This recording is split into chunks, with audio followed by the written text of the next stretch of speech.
안녕하세요. 주토피아 채널의 제이입니다. 오늘은 수익이 나는 저가 매수 리밸런싱이란 주제로 어떤 식으로 각 자산들의 저가 매수를 하게 되고 저가 매수 시 어떤 상황이었는지 리뷰해 보도록 하겠습니다. 수익을 위한 단 하나의 원칙이 있는데요. 블래시라고 바이 로우 앤 셀 하이, 싸게 사서 비싸게 파는 거를 반복해야 장기적으로 계좌가 불어날 수 있거든요. 자산 배분 투자에서는 리밸런싱을 통해서 이 블래시를 패시브하게 수행을 하고 원칙적으로 리밸런싱 매매를 하다 보면 저가 매수 고가 매도를 반복하게 되면서 계좌가 불어나게 되는데요. 경험적으로 봤을 때 성공적인 투자의 거의 90% 이상이 저가 매수가 가장 중요하다고 생각이 들어요. 고가에 얼마나 파냐도 중요하지만 먼저 싸게 사놔야 수익이 난 상태에서 그 수익을 극대화하는 방향으로 매도를 할 수 있는 거죠. 가치 투자의 대가 존 템플턴 경이 말했던 말이 있는데, 최적의 매수 타이밍은 시장의 피가 낭자했을 때다. 설령 그것이 당신의 피일지라도 말이다 라고 말을 한 적이 있어요. 시장의 비관적인 전망이 극대화되고 시장 참여자가 공포에 항복해서 투매를 하게 되면 주가가 많이 떨어지게 되거든요. 그 이후로 시장이 진정을 하고 있다면, 크게 하락하면서 거래량이 터졌다면 다시 한번 반전될 수 있는 상황인지 감정을 배제하고 시장을 판단하는 게 중요하다 생각이 들고요. 지난 금리 사이클과 이번 기준금리 사이클에서 제가 성공적으로 저가 매수한 자산들을 리뷰해 볼 생각이고, 2019년서부터 현재까지 미국 주식과 금 그리고 비트코인에 대해서 리뷰를 해보겠습니다. 대중의 심리를 멀리하고 시장의 항복, 카피큘레이션을 확인하고 대중의 의심과 좌절 속에서 꿋꿋이 매수를 해야 그 매수한 자산이 향후에 상승했을 때 저가 매수가 성공하게 되는 건데요. 오늘 영상에서는 실제로 저가 매수한 자산들의 타이밍과 그 당시의 차트를 보여드리면서 이 정도로 차트가 좋지 않은데 매수를 해야 저가 매수가 되고, 그리고 저가 매수를 하는 기준점이 있어야 될 거 아니에요. 그런 거에 대해서 간단히 알아보도록 하겠습니다. 제가 투자할 때는 가장 중요한 기준이 코스토네의 달걀 기준으로 기준금리 사이클을 체크하잖아요. 예를 들면 코스토네의 달걀에서 금리 고점 A에서 버블의 최고점 B 그리고 경제위기 C, 이렇게 금리가 고점에서 인하되는 사이클에서는 미국채, 금, 달러 같은 자산들의 상승 모멘텀이 있고요. 경제 위기 때는 위험 자산이 일시적으로 하락하죠. 크게 하락한 다음에는 연준이 기준금리를 최대치로 낮추게 돼요. 경제위기는 연준이 기준금리를 B컷 0.5 이상 한 번에 낮추는 걸 의미하고, 보통은 긴급 회의를 통해서 낮추게 되거든요. 2020년 3월에도 그런 일이 있었고, 그러면 금리 저점까지 빠르게 내려가게 돼요. 그 다음부터 시장은 크게 폭락돼 있지만 서서히 시간이 지나면서 경기는 회복하게 되고, 다시 주가나 자산의 가격이 오르게 되면 연준은 물가를 잡기 위해서 금리를 인상하게 되죠. 그래서 금리 인상 사이클이 DEF 식으로 다시 일어나게 돼요. 금리는 그냥 올리는 게 아니라 경기가 회복되고 물가를 자극할 수 있기 때문에 물가에 맞춰서 금리를 올리는 거예요. 그때는 아무래도 주식이 실적이 좋아지기 때문에 이 금리 인상기에는 일반적으로 미국 주식이 우상향을 하게 되거든요. 2022년에는 금리가 저점에서 고점까지 오르는 동안 미국 주식이 크게 하락했는데, 인플레이션이 너무 급하게 오면서 제약적 기준금리로 연준이 물가를 잡기 위해서 빠르게 금리 인상하다 보니까 2022년에 좀 부침이 있었다고 생각하시면 될 것 같고, 결론적으로 2024년에 더 많이 오른 미국 증시를 보니까 일시적으로 잠깐 내려갔을 뿐이지 결과론적으로는 미국 주식이 많이 올랐다는 것을 볼 수 있는 것 같아요. 기본적으로 대중의 심리와 관계없이 코스닥의 달걀 기준으로 각 자산들의 사이클에 어떤 시작점과 마지막 점의 시기를 대략적으로 예상한 다음에, 예를 들어서 금리를 더 이상 못 올리고 있었던 2023년 7월 이후서부터 금리 고점을 확인하고 이제 앞으로 버블의 최고점 B 첫 번째 금리 인하를 기다리고 있죠. 이 기간에는 금과 미국채 그리고 달러가 상승할 수 있다고 저의 영상에서는 항상 말씀을 드리잖아요. 근데 마침 금이나 미국채, 달러가 차트상으로 이렇게 좌절을 겪은 다음에 크게 하락해 있다면 이제는 그 자산이 저점에서 상승할 수 있구나 판단을 하고 매수를 하게 되는 거죠. 오른쪽에는 하이먼 민스키 모델인데, 대중의 심리를 판단할 땐 차트로 판단하거든요.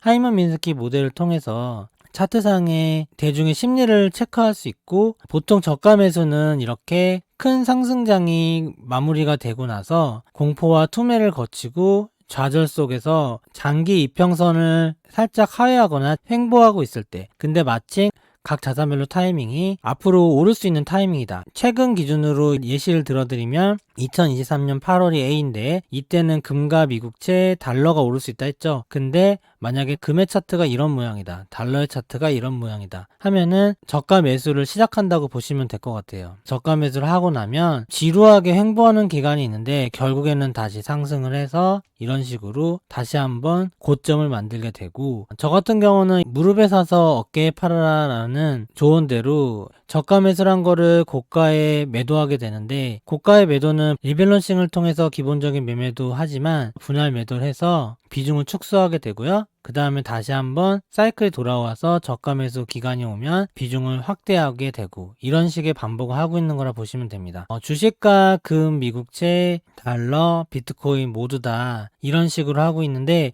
기본적으로 코스닥의 달걀 기준을 바탕으로 하는 투자에는 달러, 미국 주식, 그리고 미국채는 하이머미스키, 즉 차트에서 보이는 대중심리와 코스닥의 달걀에서 보이는 자산의 사이클적인 타이밍을 같이 고려해서 하고요. 금 같은 경우에는 여기다가 플러스 실질금리의 차트를 확인하고, 비트코인의 같은 경우는 여기다 더해서 반감기 사이클을 체크한다고 보시면 될 것 같습니다. 미국 주식 리뷰를 해볼게요. 제가 미국 주식을 최근에는 매도 위주로 비중 축소, 제가 매도라고 하는 거는 무조건 다 판다는 얘기가 아니라 비중을 줄인다는 얘기고, 지금도 저는 비중 축소를 마쳤지만 제가 원래 가지고 있던 거에 절반 비중은 가지고 있어요. 그리고 매도한 거를 현금화해서 투자해서 빠진다는 게 아니라 그 매도한 걸 바탕으로 지금은 미국 주식의 사이클이 후반기에 가깝다고 생각했기 때문에 비중을 축소한 거고, 앞으로 사이클이 초반이라고 생각되는 자산들을 저가에 매수하는 쪽으로 자본을 돌리는 거죠. 그래서 작년에 미국 주식을 비중을 줄이고 금의 비중을 높였었죠. 금은 조금 더 길게 오를 수 있다 생각했기 때문에 그렇게 하는 거예요. 그리고 비트코인 같은 경우는 조금 더 먼저 매수했는데 반감기 사이클을 고려해서 했던 거고, 지난 기간에 했던 미국 주식 매매를 리뷰해 볼게요. 여기 2019년이에요. 2019년에 저는 하반기 때는 비중을 줄이는 전략을 썼고요. 미국 주식이 60% 있었는데 40%까지 줄였던 것 같아요. 60에서 30-40%까지 줄였으니까 거의 절반 정도 매도를 했죠. 매도를 하고 오르는 대로 리밸런싱 하면서 이익 실현하면서 기다리고 있었어요. 그리고 이때는 미국채를 많이 샀죠. 근데 이렇게 코로나 전후로 주식이 크게 하락했어요. 거의 두세 달 만에 30-40% 하락했고, 주식을 이 코로나 이후부터 하신 분들은 이걸 직접 경험해 보지 못하셨다면 완전히 경험해 보신 분이랑 주식에 대한 시각이 완전 달라져요. 예를 들면 이때 TQ나 미국 주식을 투자하신 분 꽤 있었거든요. 2018년, 19년에 그분들이 투자한 게 이 몇 달 만에 다 날라갔었어요. 그러니까 본전 이하로 거의 대부분의 분들이 다 손실이 난 구간이에요. 그럼 이렇게 되면 미국 주식에 대한 정도 떨어지고 자신감도 떨어지면서 시장을 이탈하시는 분도 굉장히 많아져요. 근데 이런 경험을 없이 단순하게 코로나 이후에서 상승장만 맛보신 분들은 아직까지는 상상이 안 되실 수 있을 것 같아요. 예를 들면은 2020년에 국내 주식 요때 얼마나 떨어졌었냐면요, 10년 전에 코스피 지수가 그대로 돌아갔어요. 그러니까 그런 느낌이라 보시면 돼요. 10년 동안 투자한 게 그대로 본전이 됐다. 물론 이후에 오르긴 했지만 이걸 경험해보면 정말 주식에 대한 자신감이 다 떨어질 수 있거든요. 근데 자산 배분을 통해서 주식의 비중을 줄이고, 이 시기에는 TLT가 많이 올랐죠. 금이랑. 저는 TLT랑 금, 달러의 비중이 높았기 때문에 이 시기에 제 포트폴리오는 오히려 플러스를 기록했어요. 투자의 변동성을 줄이고 안정적으로 할 수 있는 거죠. 그런 걸 위해서 저는 각 자산별로 어깨 위로 올라가면은 비중을 줄이게 되고요. 미국 주식은 비중을 이렇게 줄였고, 이때 판 거를 TLT가 오르고 금이 오른 상태에서 저가 매수로 주식을 사니까 물량이 3배 정도 늘더라고요. 현재 2024년에 그때 샀던 물량도 익절하고 있는 거라 보시면 돼요. 제가 이 차트에서 보여드리고 싶은 건 언제 팔고 언제 샀다를 보여드린다는 것보다 제가 다시 매수했을 때 이 차트를 보시라는 거예요. 정말로 매수하기 싫게 생겼죠. 이때 매수할 수 있는 기준은 코스닥의 달걀, 기준금리 사이클, 연준의 FOMC 이런 걸 체크해서 했다는 거죠. 2022년은 제 기준으로는 원래 주식을 비중을 줄이는 시기가 아니에요. 조금씩 늘려가는 시기거나 최소한 줄이지는 않는 시기거든요. 근데 2021년에 코로나 버블이 끝나고 나서 금리 인상을 하자마자 이렇게 많이 떨어졌어요. 저는 이때쯤 떨어지고 다시 반등할 거라 생각했는데 계속 떨어지는 거예요. 대부분의 분들은 주식이 너무 하락하니까 굉장히 비관적이었고 시장의 분위기는 경기 침체를 말하는 목소리가 너무 많았었거든요. 100명에 80명은 경기 침체를 얘기했다고 보시면 돼요. 저는 이때도 유튜브는 쉬고 있었는데 칼럼은 계속 쓰고 있었거든요. 칼럼에서는 미국 주식이 지금 팔 기간이 아니고 기준금리가 고점을 다다를 때까지는 매수를 해야 되는 기간이다 라고 계속 썼던 적이 있어요.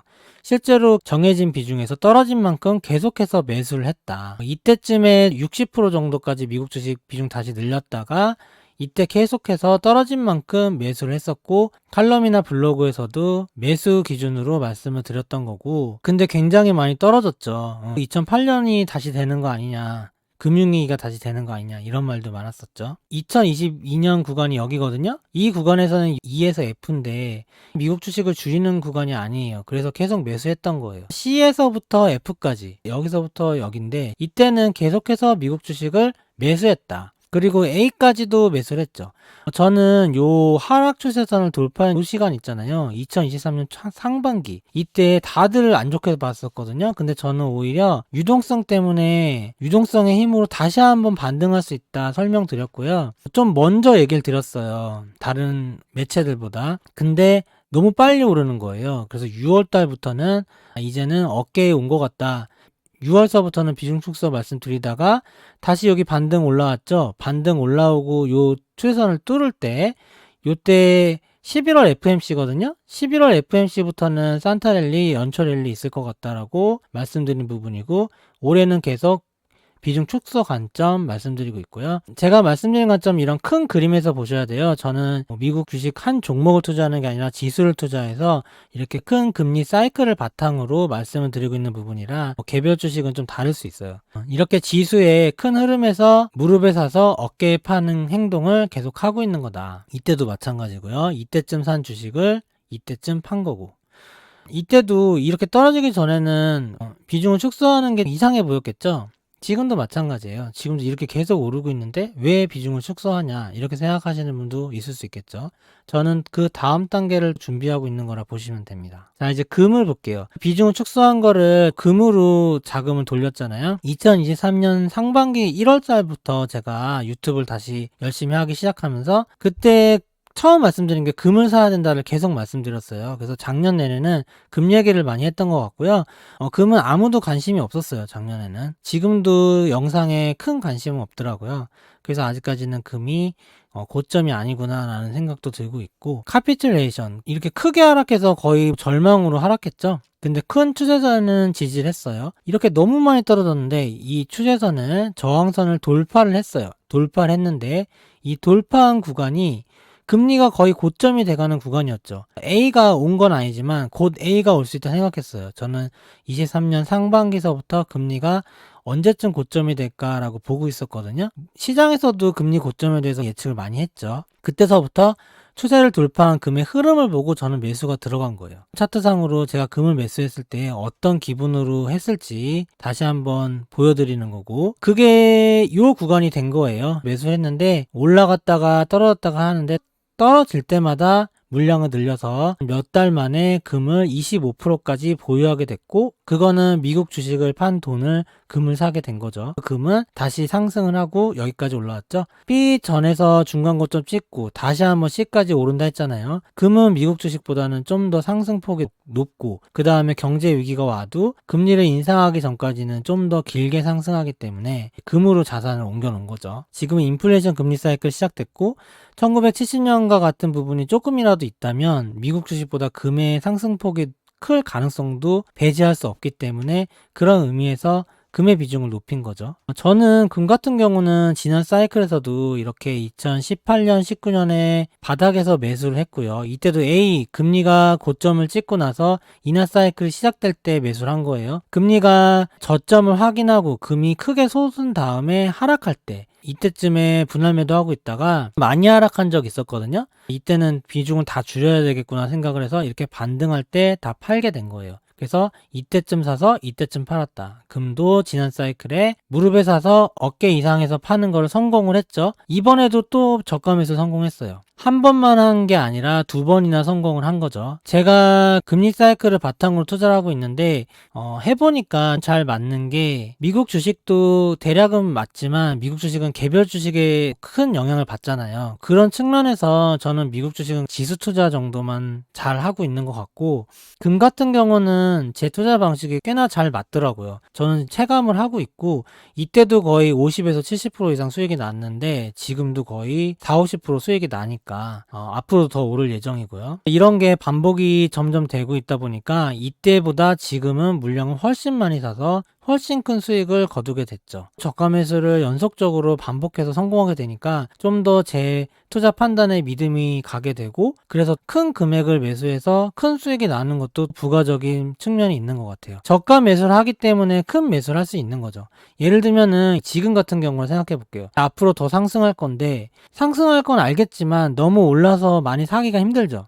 그래서 조금만 사거나 발만 담궈보거나 전체 총 자산에서 일부만 투자하게 되잖아요. 대부분 다들 그렇게 한단 말이에요. 근데 정말로 남들이 쳐다보지 않을 때 좀 더 먼저 사이클을 판단해서 저가 매수에 성공하게 되면 정말 큰 물량을 담을 수가 있거든요. 왜냐면 이때는 오른 게 없기 때문에 더 자신감 있게 큰 매수를 할 수 있는 거죠. 근데 그러려면은 시의적절한 저평가 영역이라는 판단이 굉장히 중요하다. 그 판단을 내가 잘하니까 내 감이 맞아 이렇게 막연하게 하는 게 아니라 금리 사이클, 실질금리 사이클, 반감기 사이클 이런 지표를 활용하면 좀 더 성공 확률이 높아진다는 거죠. 저 같은 경우는 연준의 기준금리 사이클이 투자의 나침판이 된다고 100번 이상 반복을 계속 해드리고 있고요. 비트코인 같은 경우는 지난 사이클 요때쯤에 매도를 다 했거든요. 5만 불 때 매도를 했고요. 비트코인을 조금만 남기고 다 팔았어요. 일부는 왜 남겼냐면 저는 자산 배분할 때 모든 자산을 다 팔질 않아요. 지금도 미국 주식을 절반 남겨놨잖아요. 미국채도 지난 시즌에 많이 벌었지만 남겨놓은 걸 지금 가지고 있는 거고 원래는 그렇게 했어요. 자산 배분의 컨셉이 그래요. 모든 걸 다 사고 파는 게 아니라 조금씩 비중만 조절하는 정도고 저는 동적 자산 배분으로 액티브하게 비중 조절한 거지만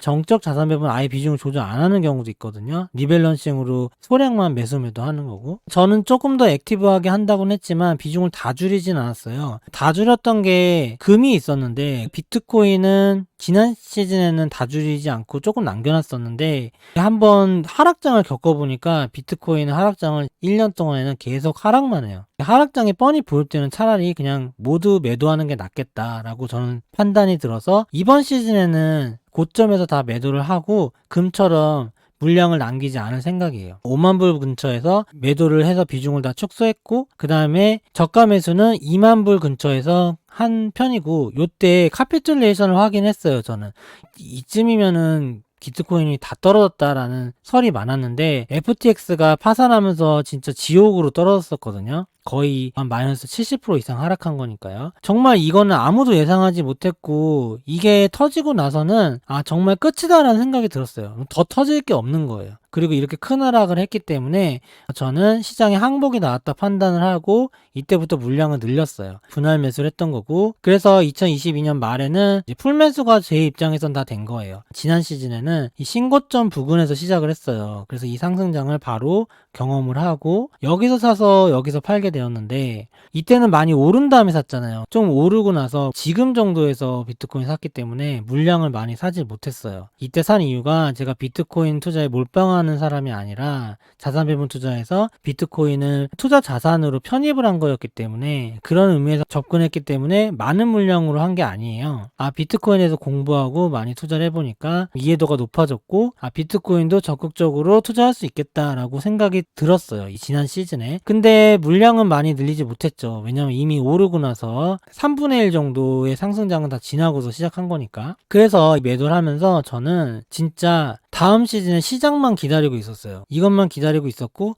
이 시기가 오자 저는 제가 가진 비트코인에 넣을 수 있는 모든 물량들을 다 끌어 모아서 풀매수를 하게 된 거죠. 비중도 굉장히 높였었고 많은 자금을 매수했기 때문에 지금 실제로 수익이 많이 난 상황이고 경제적 자유를 위해서 얼마가 필요하겠다고 생각했던 시간들을 꽤 많이 줄여줬어요. 금과 비슷하게 했는데 금은 상승폭이 몇십 프로 단위인데 비트코인이나 알트코인들은 몇백 프로 단위로 수익이 나니까요. 이때 매수를 다 했고 2022년 말에 12월에 비트코인 투자 일지라는 영상을 처음 올린 거예요. 이제는 떨어지지 않을 것 같다 생각해서 제가 영상을 올린 거죠. 그리고 상반기 때 2023년에 비트코인이 가장 큰 1등 자산이 될 것이다. 3월달까지 영상을 올렸는데 저희 채널은 비트코인 채널이 아니기 때문에 구독자분들 호응도 없고 이때 비트코인 관심도 아무도 없었기 때문에 그래서 비트코인 영상을 올리지 않았지만 중요 순간에는 조금씩 올려드렸어요. 구독자분들과 설문조사해서 비트코인도 이제 다루자 그렇게 한 이후부터는 자주는 아니지만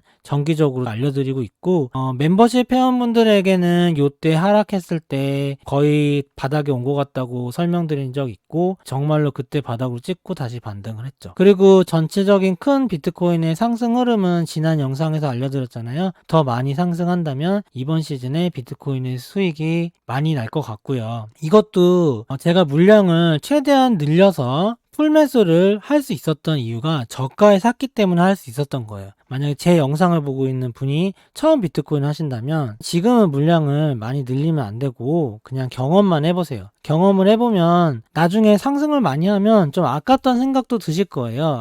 더 많이 해서 많이 벌 걸 생각이 드시겠지만 여러분들이 요때 매도를 할 수 있다는 전제에 해야 되는 거예요. 이 매도를 못하게 되시면 이때 큰 물량을 넣으면 다 물린다 보시면 됩니다. 저는 그럴 가능성을 염두해서 옛날에 하신 분들은 알아서 잘들 하셨겠지만 최근에 비트코인을 하시는 분들은 보수적으로 그냥 경험만 해보시라고 말씀드리고 저도 예전에 이때는 수익이 많이 나긴 했지만 물량이 많지 않았기 때문에 수익금이 엄청나게 크진 않았죠. 이때 경험을 통해서 이번에 비트코인을 제대로 저가 매수를 하게 된 거죠. 그러니까 여러분들도 이번에 꼭 안 되더라도 다음 시즌이라는 게 또 있으니까 비트코인도 주기적으로 사이클이 변하거든요. 그래서 너무 조바심을 가지지 마시고 투자를 해보시기를 권장해드립니다. 나는 더 빨리 벌고 싶다 이런 분들은 알아서 판단하셔서 투자는 본인의 책임이니까 조심스럽게 비판적으로 항상 영상이나 이런 거 들으시고 저는 좀 이렇게 보수적으로 말씀드리는 편인데 전 제가 투자하고 있는 걸 그대로 말씀드리다 보니까 그런 거고요. 만약에 제가 제 돈을 가지고 한다 하면 예를 들어 제 가족들이나 친한 친구가 이제 와서 하겠다면 똑같은 얘기를 해줄 거예요. 그리고 자산이 많은 주변의 분들이 비트코인 제가 하는 걸 아니까 물어봐서 들어가신 분들이 있는데 다 요때쯤 들어가셨어요. 확실히 자산이 많으신 분들은 감이 있으시더라고요. 그래서 이렇게 한 4만 불 정도의 비트코인을 많이 들어가셨는데 그분들은 거의 2배 정도 현재 수익 났죠. 5천만 원에서 6천만 원에 많이 들어가셨는데요. 그때만 해도 전고점에서 많이 낮았기 때문에 여기서부터 전고점까지는 그래도 안전마진이 있어서 투자하실 만큼 하시라고 했지만 그래도 그분들은 처음 하시기 때문에 비중을 많이는 추천 못 해드렸어요. 그리고 비트코인에서 알지도 못하시는 분들이니까. 근데 그때만 해도 제가 추천하기가 마음 편했는데 지금 자체는 이제 상승해서 많이 오를 거지만 나중에 하락장이 이렇게 시작되잖아요. 이 하락장의 끝 있죠. 이 끝이 이렇게 쭉 올랐다가 다시 쭉 떨어지면 그게 지금 가격보다 더 떨어지지 말라는 보장이 없어요. 이때만 해도 이 가격이 오긴 힘들거든요. 다음 시즌에. 근데 지금 가격 1억 정도의 가격은 이번 하락장에서 다시 볼 수 있는 가격이기 때문에 지금 사신 분들은 고점에 못 팔면 다시 한번 본전 이하로 내려갈 수 있는 가능성을 배제 못한다. 그래서 제가 조심스럽게 접근하시라고 말씀드리는 거예요. 이 구간에서 사신 분들은 이번 랠리를 잘 즐기시고 수익 실현을 잘 하시고 최소한 어깨에서는 내려오면 됩니다. 근데 저는 이번에는 요때쯤에 내려올 생각이에요. 요때를 어떻게 판단하냐. 저는 경험을 했기 때문에 여러 가지 지표를 통해서 최대한 이 구간을 파악을 할 생각입니다. 그래서 파악을 해서 매도를 할 생각이고 매도를 하면 유튜브에도 업로드를 할 생각입니다. 어쨌든 오늘 영상에서 중요한 거는 이렇게 비트코인도 큰 수익이 났지만 근데 처음 매수했을 때는 이런 모습이었다는 거. 이렇게 시장이 모두 항복하고 절망에 빠졌을 때 아무런 보증도 없이 매수를 해야 이렇게 저가 매수를 할 수 있다는 겁니다. 제가 이 차트를 보여드리면서 앞으로도 제가 어떤 자산에 대해서 저가 매수할 때 이럴 때 얘기를 할 거잖아요. 최근 1년 동안 영상을 보신 분들은 이걸 경험하셨죠. 금에서도 경험하셨고 비트코인에서도 경험하셨고 최근에는 TLT가 거의 이런 모습이죠. 이런 모습인데 TLT에 대해서 제가 정리해드렸죠.